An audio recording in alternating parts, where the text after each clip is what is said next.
In the digital design program at Northwest Technology Center, we're really fortunate that we don't have a lot of safety information that we need to cover with you guys, but there are a few things that we would like to talk about. And at the conclusion of this video, there will be a safety exam that everyone will need to complete and receive a 100% before moving on in the program. So I'll get started with the safety information. Different types of emergency. Basically, this slide defines what an emergency is, and it's an unplanned event that could cause a death or a significant injury to an employee, customer, or the public, or a student. These emergencies are usually things like tornadoes, floods, earthquakes, but they also can be caused by human actions like fires, chemical spills, or even committing hostile acts.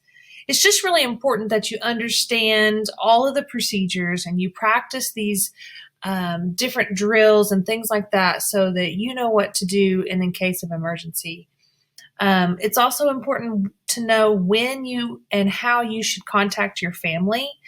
If everybody reaches out to their family and let's say we've got an intruder in the building and everybody gets on their phone and calls their family, then we're going to have a flood of people coming to the school to try to get everybody in a dangerous situation. So it's also important to understand that there is a contact procedure on who contacts the police and who contacts your family when it's time to come get you.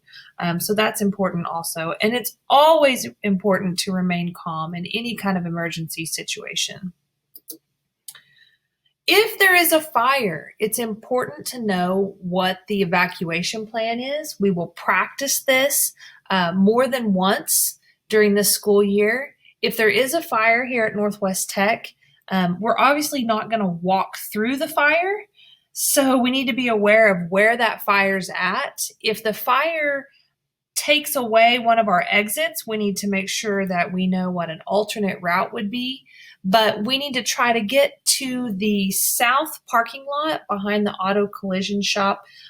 Typically, we'll walk right through auto collision and go to that rendezvous point. But if there is a fire in auto collision, we'll need to make sure that we know what the alternate route is for that. And that would be one of the other exits, depending on where that fire's at.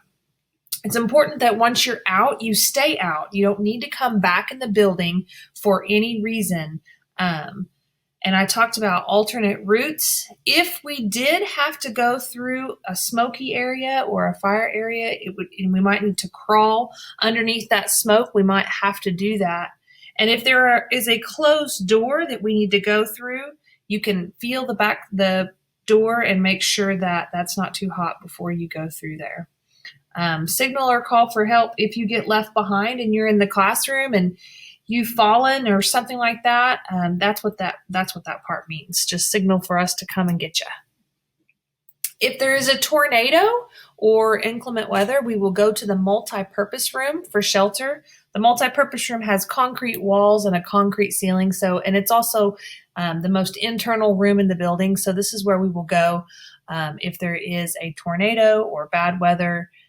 Stay inside the building. Don't go outside if there's a tornado, even though it might be cool to watch. If there is no shelter available and there's no time to get indoors, like if you were in your car or something like that, they tell us that the best thing to do is get into a ditch or a low-lying area. Cover your head and neck and try to stay safe that way. Hopefully we're never put in that situation. But if you are in your car, never try to outdrive a tornado. Try to get to a safe place as fast as possible. Earthquakes. We haven't had a lot of earthquakes lately, but we were having them quite a bit there for a while. It's important that you stay inside if there is an earthquake and take cover.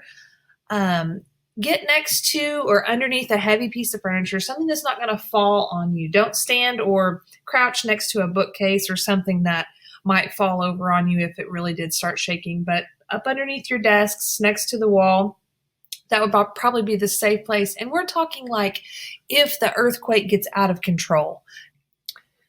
If you're outside, move to an open area away from buildings and streetlights, something that might fall over if it really got serious. And if you're in a vehicle, just stay in your vehicle. You don't need to get out of your vehicle, but just be aware of your surroundings whenever you take off, and just proceed with caution. Lockdown and lockout. These are two different things that we will practice this school year. So we practice lots of different safety drills. The difference between lockdown and lockout. This is if there is a potentially dangerous situation where we could be in danger of an intruder, or maybe somebody's escaped from the prison. If there is a possibility of somebody being in our area, we're just going to lock out. That just means that we're going to close all the doors. We're going to, business as usual. We're going to continue on with class. We're going to lock everything up so that nobody can enter our building. We're also going to be aware of our situation and just make sure we know what all's going on. If we are in a lockdown situation, that means basically there is an intruder in the building. We're going to lock our classroom doors. We're going to turn off the lights. We're going to move to the studio because there's no windows and it gets nice and dark. Our exterior walls in the studio, I believe, are of cinder blocks, so that will be safe for us. We're going to stay quiet, and we're going to wait until the police officers come and let us out of the room. We're not going to leave our room until we are let out by police officers. We also have to be careful about making contacts outside of the school. If everybody's got their cell phones, which we all do, and we start texting people, oh my gosh, she's in the building. It's just going to cause chaos on the outside. So we just have to be careful about who we contact and how that's done. Northwest Tech has people designated to make those contacts for us. And then we have to decide, are we going to evade, which means hide? Are we going to hide, or are we going to defend? If that person actually gets into our classroom, are we going to fight back, or are we going to try to hide? So those are the big differences between locked down versus just being locked out. So, and we will practice these, like I said, throughout the school year, so we can have that. All right, health and first aid. Basically, it's just important to take care of yourself. As much as you are working with others, and it's just important to try to make sure that you take yourself seriously and take your health seriously. And we'll talk about some different health things, and also first aid. You could possibly be put in a situation that you have to care for somebody, and you want to make sure that you have the knowledge and the skills that you can use to be a positive influence in the event of an emergency as far as first aid goes. Bodily fluids and blood.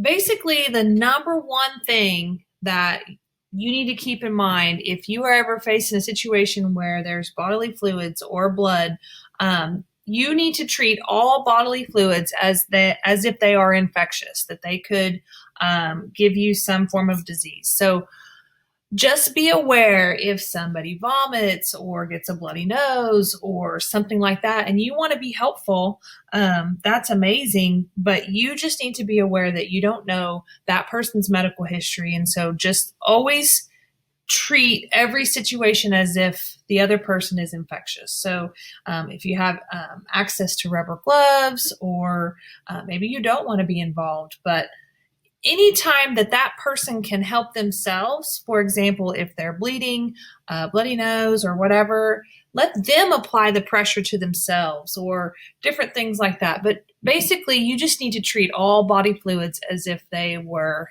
infectious. Blood can be found in all sorts of types of body fluids. So just because somebody vomits or whatever, there could be blood within that. Just make sure that you know how to protect yourself. Wearing appropriate PPE. PPE stands for protective equipment, personal protective equipment. So in this classroom, we don't have specific equipment that we're supposed to wear. In electrical, they have to wear safety glasses and things like that. But just make sure that you're aware of potential risks and how to protect yourself. Choking. Choking can turn into a very serious thing very quickly. If somebody is choking, they are not breathing, they're not coughing, they're not able to make any noises. If they're coughing, they're breathing. If they're talking, they're breathing, and just let them go ahead and work that out if that's the case. The signal for choking is 2 hands up around the neck. When their face is red and they're not coughing and they're not breathing and their hands up around their neck, they are choking. You can do the Heimlich maneuver. Everybody's heard of this. There's instructions here on how to do the Heimlich maneuver. Stand behind them, wrap your arms around their waist, right above their belly button, and you're going to make thrusting with a fist. You're going to make thrusting motions up and try to dislodge that, whatever it is that they're choking on. So, and repeat as necessary. At some point, if they continue to not breathe, they're going to probably collapse and pass out. And at that point, there's a whole nother set of procedures to do if they ever reach that level of choking. But the Heimlich maneuver is something that everybody is capable of doing, and I know you guys are all aware of it. And so that's something that you can do if you want to help somebody that you feel like they truly are choking. Accidents. I'm trying to think of different types of accidents that we might have in the classroom. Trips and falls, and it's important to never block where somebody needs to get through, like if there's a fire or something like that. Don't put your backpack out in the middle so that everybody has to try to walk over it. Keep the area clean. That's great for me because I like things to be picked up and put away anyway. So just make sure that we're not horsing around and we're just careful in the classroom so there aren't any accidents. Stress. Everybody has to deal with stress, myself included. And there are some things that can really turn negative really quickly if you have excessive stress. Anger, frustration. You're going to be impatient with people. You are it says reduced self-confidence. You're going to lose your priorities. Once you get stressed out, do you ever just feel like you just shut down? That's what I do when I get stressed out. Your quality of work in everything that you do is probably not going to be as good when you're stressed out. Everybody knows what their stress looks like, and everybody's stress looks differently, but let's really talk about some things that we can do to help us deal with stressful situations. When working with others, we need to make that environment as comfortable as possible. We're not always going to work with and be in class with our best friends and people that know us and can relate to us. So we have to try to make that environment as comfortable as possible. Be patient with others. Another excellent thing to help deal with stress is get organized. Sometimes you just have to stop what you're doing, get a piece of paper out, and make a list of things that you need to do or things that you've already done. Check them off as you go. Being organized is really, really helpful when you get stressed out. Take a break. When you get frustrated, when you get overwhelmed and you're getting stressed out, go take a break. Go outside, take your mask off, get a drink, go get a snack, take a break, and that might help you with a stressful situation. Just relax your body, take a deep breath, push your shoulders down, relax your muscles. Those are all good things that you can do. And just be positive. Everybody gets frustrated and gets stressed sometimes. So just be positive and be thoughtful of others and just be a good person that way. Taking care of your body and maintaining proper rest and diet. This is huge. I always find that when I go ahead and get up in the morning and have something for breakfast or go to bed at night and don't stay up and look at my phone all night long, it just seems like I have a better day the next day. So just take care of yourself and know what that feels like right before you're fixing to get stressed, and think about some of these things. I need to take a break. I'm about to get stressed. So these are just some good ideas when life is getting stressful. Internet safety. I found some things online. There's tons and tons of information about internet safety. I always say, don't put it on the internet. And when I say internet, I even mean text messages, Snapchats. Don't send it out if you wouldn't send it to your grandma or you don't want it in the newspaper, because once it's out there, it's hard to get back. So just be careful with what you share on the internet. You want to make sure that you don't have this negative reputation, and it's going to follow you wherever you go. If you ever get to that point, that reputation will follow you online and offline. And just be respectful, especially right now. And I'm not going to go into details about how I feel about politics or, all the things that are happening. Just know that somebody can have a different opinion from you, and that's okay. Just be respectful of other people's boundaries and privacy issues, and just be respectful of that. Also, you need to understand some of the consequences of your digital footprint. If you have a negative digital footprint and you're applying for a job or a scholarship, athletics, though there are people in businesses and corporations that their job is to go and Google you and Google your name and see what all they can pull up and make sure that you don't have this negative online reputation that's following you. So just be aware of your digital footprint. Once it's out there, it is hard to get that cleaned up. So just be aware of that. Another thing about internet is be careful for fake things on the internet. I need to tell my 70-year-old dad, not everything on the internet is true. Shocker. But also just be careful of things that you download and other sources like that. And just be careful of scams and viruses. Just be careful for things. Not everything, actually, I believe about 10% of what I find on the internet, it seems like these days. So not everything on the internet is true. And also be kind. Be careful what you put out there. People like to hide behind their username and be hurtful with social media and things like that. Just be kind. Be good people. Ergonomics. This basically, when it comes to safety, this is one of the big things in a business type classroom with a computer and your setup and your workstation. Ergonomics is basically your workspace and how it affects your actual body, your physical body, how you sit properly in your chair, how your keyboard is arranged, how your monitor is arranged, basically your workstation and how that affects your physical body. If you have poor ergonomics, like you have bad posture, maybe you do something repetitively and it's just contact and contact and contact, and you can actually get a disorder or carpal tunnel or something like that could physically hurt you. And so just be aware of your ergonomics. Make sure that you don't have an awkward sitting position with your foot kicked up on the table and or repetitive motion. I always think of like assembly line workers where they do the same thing over and over and over. Or even in our case, contact stress, where we have our hand at our mouse or on our keyboard, and that could really cause some different things with us as far as ergonomics.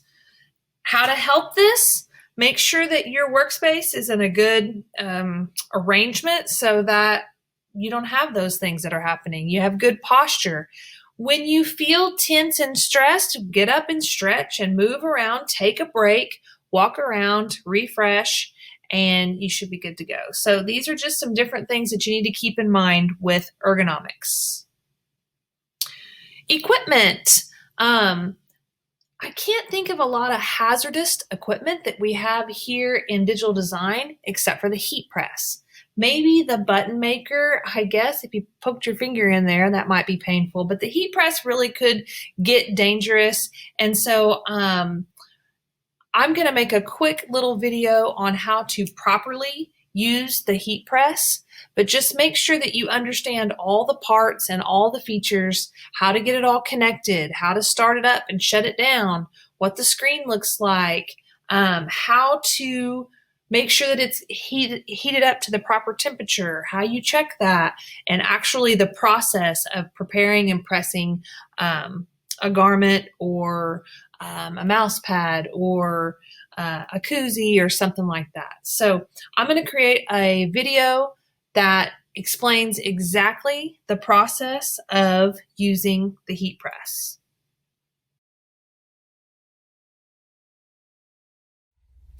When using the heat press, the first thing we're going to do is plug it into the power source.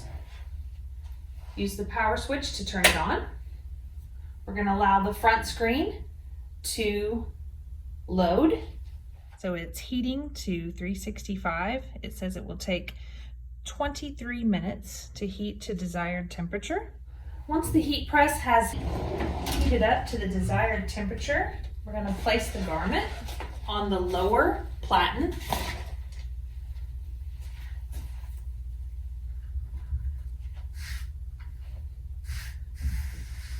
Once the garment is in place, we're going to add the applicator and put the protective covering over the top. We're going to push the lower platen back into place, and we're going to lower the top platen down and apply pressure using the heat press. The heat press will begin counting down and will signal when you need to release the pressure. Then you'll pull out the lower platen and continue with the instructions for that application. Okay, I think that wraps up everything for the safety procedures for the classroom. You are ready to take that exam. Remember, you will take it multiple times until you get a 100%. So it's important, actually, it is a rule for the school that everybody takes a safety test and earns 100% on the safety test. These are the topics that we talked about. I can provide this PowerPoint for you if you need that to help you look over some things before you take that quiz. I thank you, and I apologize if it got a little bit long. Good luck on the test.